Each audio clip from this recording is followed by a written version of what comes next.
Hello and you're very welcome to Spirit Level. It is not often that a farm worker in rural Punjab becomes an international news story, but that is just what has happened in the case of Asia Bibi. The Christian mother of 5 is on death row in a Pakistani jail, having been convicted of blasphemy. Her crime was to insult Islam and the Prophet Muhammad. Are blasphemy laws anachronistic throwback to medieval religious observance and fanaticism, or are they an essential part of a modern society that helps prevent religious persecution? Welcome to Spirit Level.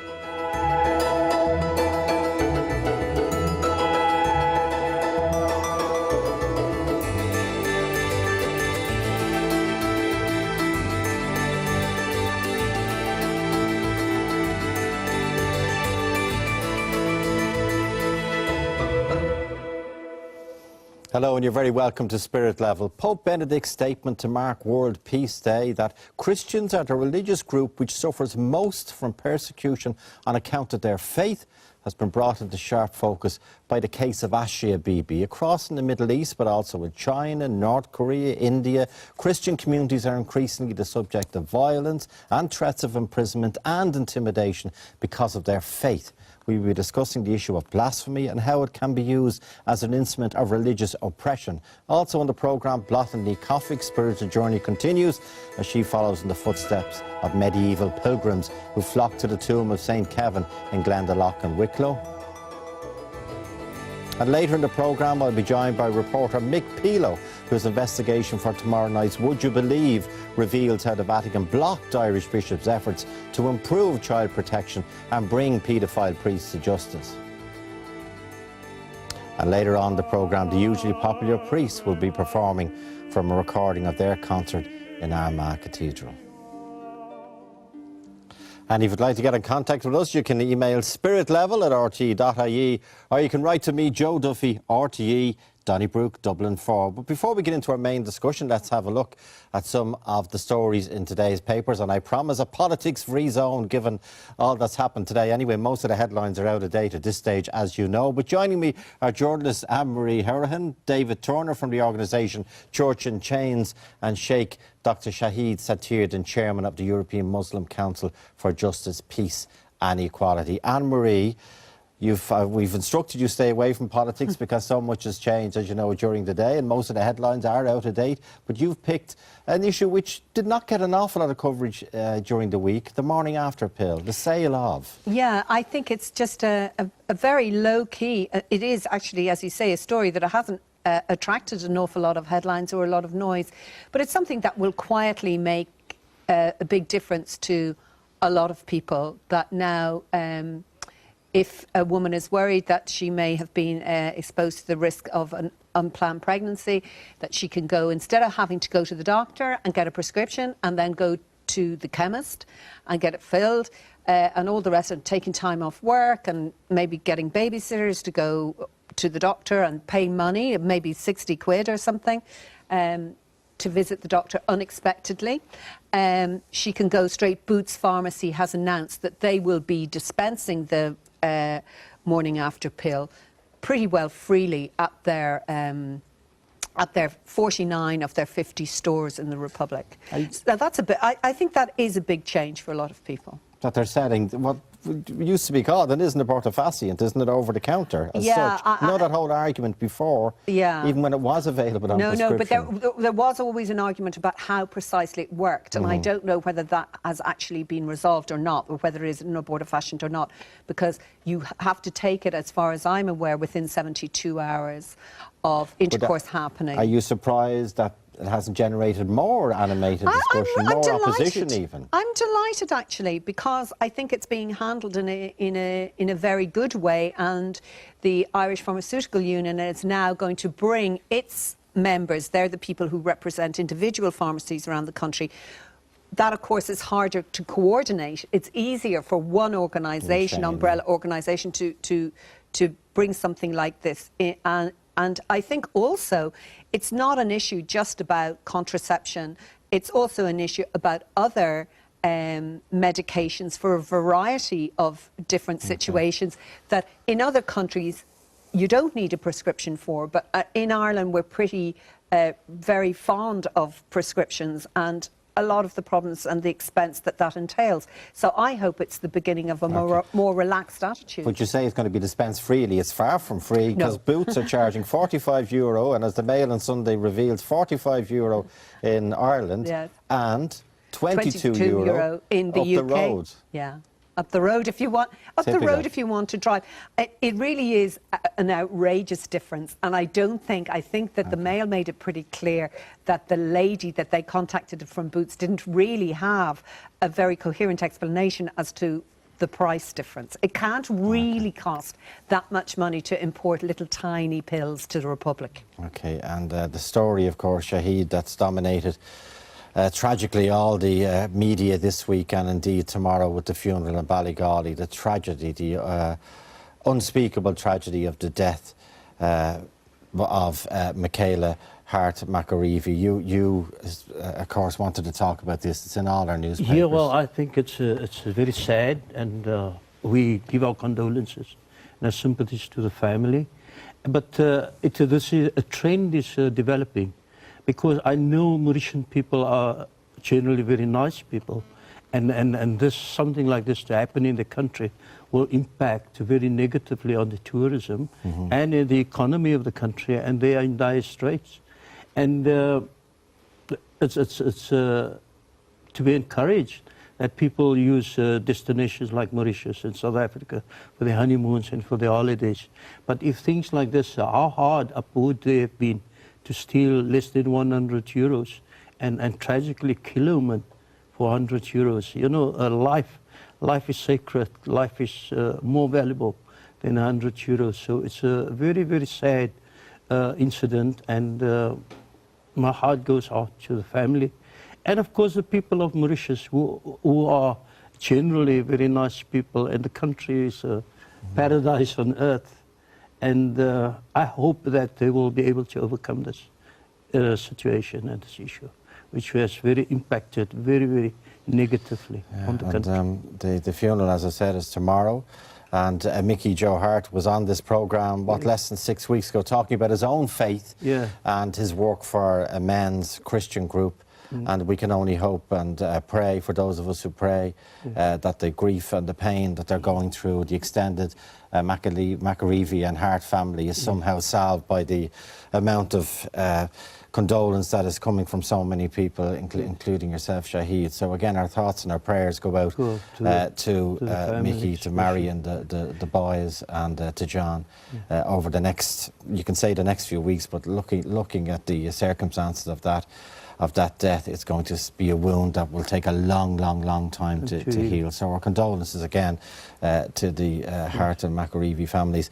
You picked up something from the Irish Catholic, the weekly newspaper, available, much more available indeed than a lot of Irish people believe, and much more popular than a lot of people believe. Yes, it's a story titled Deadly Divisions, and while there's a lot of text in the story, there's 3 pictures illustrated. One showing people protesting and about the blasphemy law in Pakistan, and then the headline is vividly illustrated by 2 pictures. One of the governor of the Punjab, who was assassinated about 10 days ago, and the other picture shows his self-confessed killer smiling. Because he feels that he has done a good thing in assassinating this man whose only crime was to stand up for Asia Bibi, who you mentioned at the head of the programme. And, you know, we're going to be talking about blasphemy here today in this studio. Thanks, Dave, for bringing it up, because it is in the newspapers, but also let's address it, because my 3 guests are staying with us, and the conviction and sentencing to death on a charge of blasphemy of Asia Bibi, a Christian farmhand in Pakistan, has brought the issue of blasphemy to the world's front pages. Salman Taseer, the Muslim governor of the Punjab state, was assassinated by one of his own bodyguards on the 4th of January because he had visited Miss Bibi in prison. Ashia's case is nothing new. The accusation of blasphemy was levelled at Jesus, as you know, the apostles and the early Christians, and the offence has been used as a political tool throughout the ages, notably against the Jews and during the Reformation. Modern secular society can often be uncomfortable with a crime defined by faith, but for the citizens of theocratic and totalitarian nations around the world, the issue is still of explosive significance. In Ireland, blasphemy has a long and checkered history. A new blasphemy law was put on the statute book just over a year ago. But why, when what's claimed by some to be an instrument of religious tolerance can so easily become a charter for persecution and fanaticism? Anne-Marie, I'll come to you. You've written about this incredible, almost unbelievable case. Just explain what happened to this woman, insofar as we know. Yes, insofar as we know, Ashia Bibi is 45. She has 5 children. She is an agricultural labourer. So is her husband.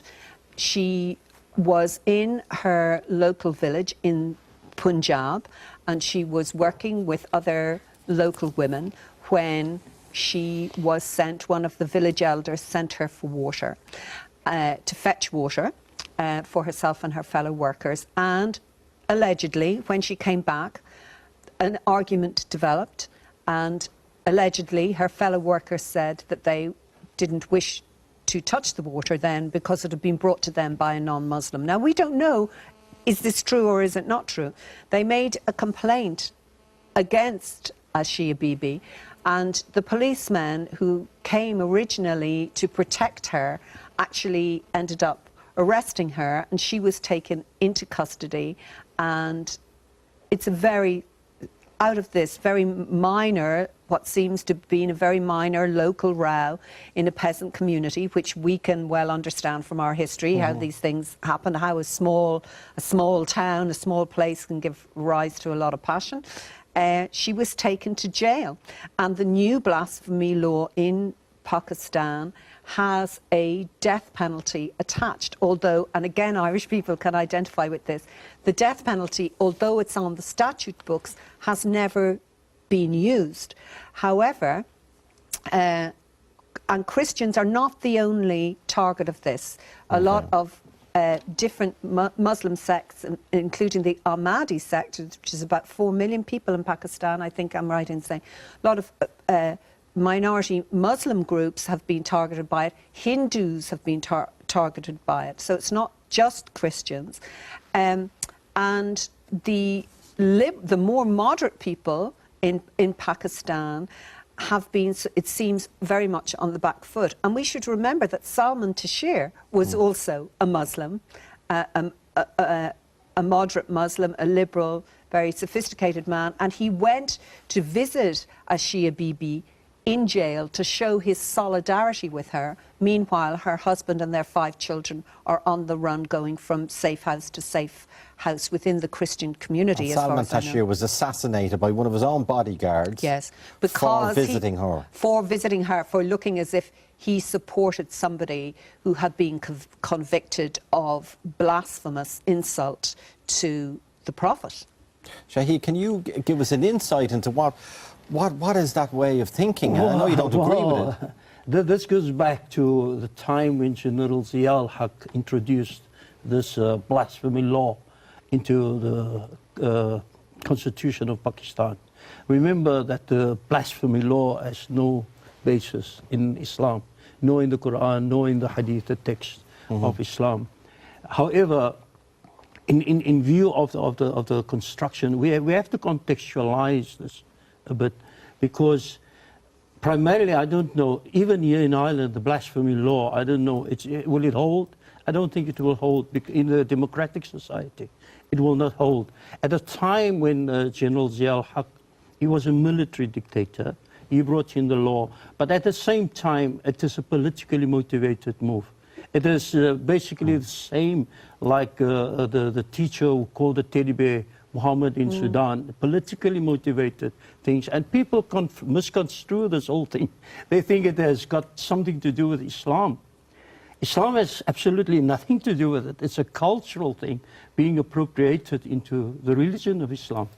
And unfortunately, it is very sad because in Pakistan especially, if the law was brought in as a deterrent against malicious insult and libel to the Prophet Muhammad, who cannot defend himself, God himself, Allah in the Holy Quran says, if they insult me, then do not take notice of them. Do not sit down with them.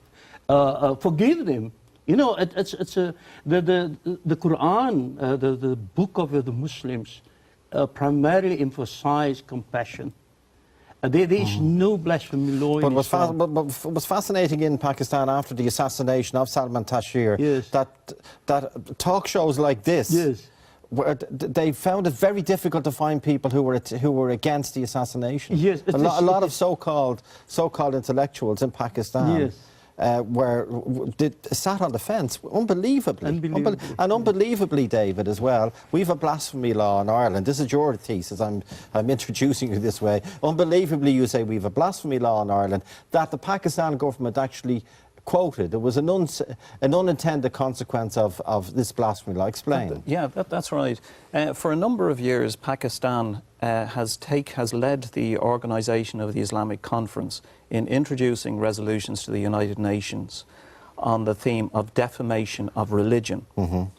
And if that became part of international law, it would become a crime to criticise a religion if you offended the followers of that religion. And this had been introduced year on year, supported by some nations, opposed by other nations. Thankfully, Ireland has opposed it.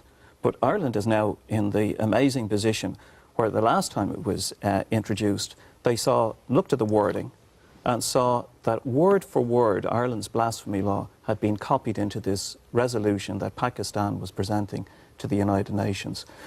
I would just like to come back to Dr. Shahid, and just talk about, you talked about the malicious insults against the Prophet Muhammad in Pakistan. That's one of the problems of the law in Pakistan. It's a bad law because you don't have to prove that somebody has intentionally abused the Prophet Muhammad. So there are really two issues, Joe. There's one that the law needs to be changed, and the other is that it's completely misused, as it was in the case of Asia Bibi. And it's, you know, we're talking about... That could happen here. It could. Now, could the difference, I suppose, Joe, is we've had this law in the statute books for 18 months, and there have been no cases... Well, it's 11 months. Sorry, 13 months. 13 sorry. months. But, I mean, and in years before... But I just wonder, what would it take? The law is there. We've Mick Nugent on the phone, Michael Nugent of Atheist Ireland. Michael, good evening to you. Michael, I know you vehemently oppose this, but the fact that the law says, and there's a maximum fine of €25,000, the offence consists of uttering material grossly abusive or insulting in relation to matters held sacred by any religion, when the intent and result is outrage among a substantial number of adherents to that religion. Could that law be used in Ireland, for example, against comedians, commentators? Well, in theory it could. Some of the more controversial comedians, like Dave McSavage, certainly do things that arguably come under this law. I think in practice the government is reluctant to use the law. They're trying to almost pretend that it hasn't been passed, since they've said that they will hold a referendum. But we still, of course, have to see that referendum. And this argument that the government had, that we had to bring in a law because it's in our constitution, blasphemy and treason are the only two crimes, as they call them, mentioned in our constitution. We had to bring in this law because the previous one only covered blasphemy against Christianity. This is obviously, with the changing nature of our society, covers all religions. Do you think that was a strong enough argument? And did they see this unintended consequence that our law is now being used by other countries to argue for a blasphemy law? Well, they should have seen the consequence, because we raised that issue with them in our submissions to them before the law was passed. We pointed out that even then the Islamic states at the United Nations were trying to make blasphemy a crime internationally, and we said that this would encourage them. It's done worse. Pakistan are now at the United Nations using the exact wording that the Irish law uses to define blasphemy as what they want to be implemented internationally. You published, now it's now 13 months, January 1, 2010, it became law, but you published on January 1, 2010, 25 blasphemous statements from various people, including, you'd argue, one of them from the minister that introduced the law, Dermot Ahern. We're not phoning you in a prison, I presume. Have you had any consequences? Well, when we published those, we said we were doing it for one of two reasons. One is either we would be charged with an offence in which case we said we would challenge the constitutionality of the law under other aspects of the Constitution, or else we wouldn't be charged with anything, in which case that would strengthen the political case for removing the law, because a law that isn't going to be implemented shouldn't be on the books. It's just bringing the whole legislature into disrepute. OK, and taking that point, thanks indeed, Michael Nugent. Anne-Marie, should the legislation in Ireland just be wiped? Yes, I think so. OK, David? Yes, absolutely. Our God who made heaven and earth doesn't need Irish law to defend himself. Shahid? It's not going to hold in any case. It will be wiped automatically. It's not going to hold. It cannot hold. OK, my thanks to Anne-Marie Harahan, David Turner and Sheikh Shahid Satir then. Later in the programme, I'll be talking to reporter Mick Pilo about his investigations into a Vatican cover